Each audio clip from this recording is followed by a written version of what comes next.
I've talked a lot about different aspects of being a GM, but what does it look like for our group at our table in our long-form campaign?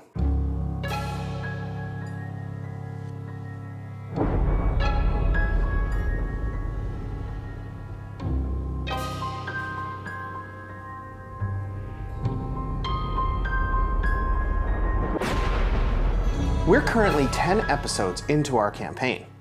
Our last campaign was just over a year long and we used D&D.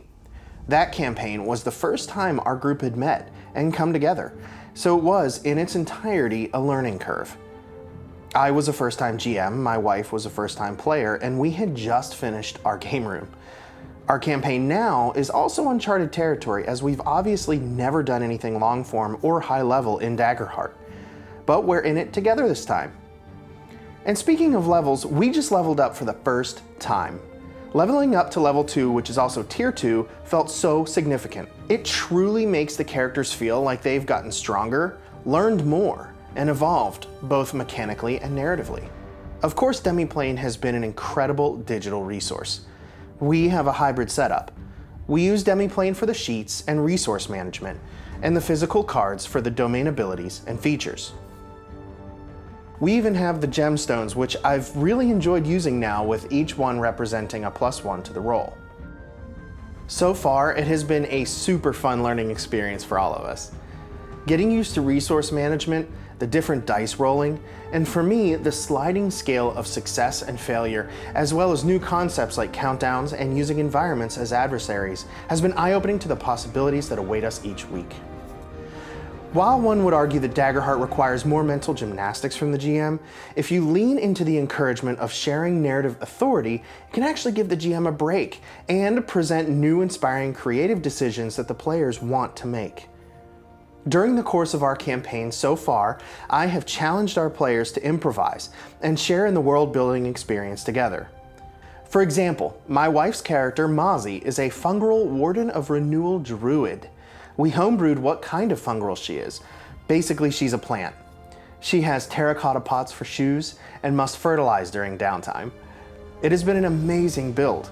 When she created Mozzie, I showed her the Ketra world map and said pick a spot for Mozzie's home and then build it.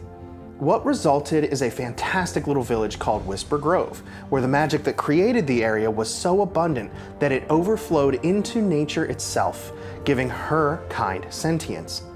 Similarly, one of our PCs named Deckard, he's a human called the Slayer Warrior, he was tasked with fleshing out his hometown of Mornvale, and then was asked to describe a city they had arrived to because he's the only one who had ever been there. Sharing this kind of world building puts the players deeper into the world and results in a much more rewarding experience for everybody.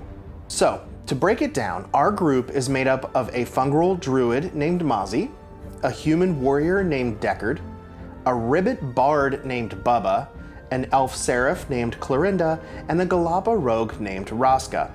I'm so proud of my players. They've all worked so hard on their characters.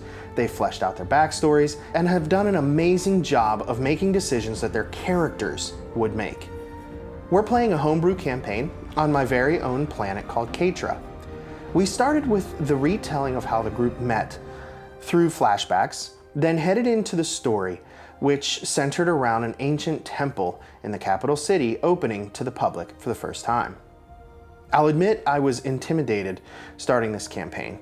It's a daunting task to try to think globally but also flesh out the details of the world so that there's actually stuff for them to do, and that the world feels rich and alive. So I broke our campaign down into 3 acts. Extremely broad strokes. Then worked it down from there in the form of where on the continent might the journey take them and what is located along that path. What might be waiting for them there? What issue might they need to solve, or what monster might they need to kill? And then, of course, planned loosely the story 1 episode at a time. I'm still learning to trust my players and to trust myself, taking my own advice and not overwrite everything. Prep is much easier, especially in the form of a big campaign, if you create the setup, fill it with obstacles, provide the reward, then sit back and let your players play. As for the players, they've all fallen in love with the Daggerheart system as I have. From no initiative to resource management, inspired and unique builds, We have so many reasons not to go backwards. The only thing we have yet to face in our campaign is character death, and the options that come along with it. I'm so excited every week to go on this journey alongside my players. Watching them do what they do is my reward, and it's such a privilege to have each of them at our table. If you'd like to listen to our campaign, you can find Raven's Keep on Apple Podcasts, Spotify, and here on YouTube. I truly hope you enjoy our adventures. Thanks for watching.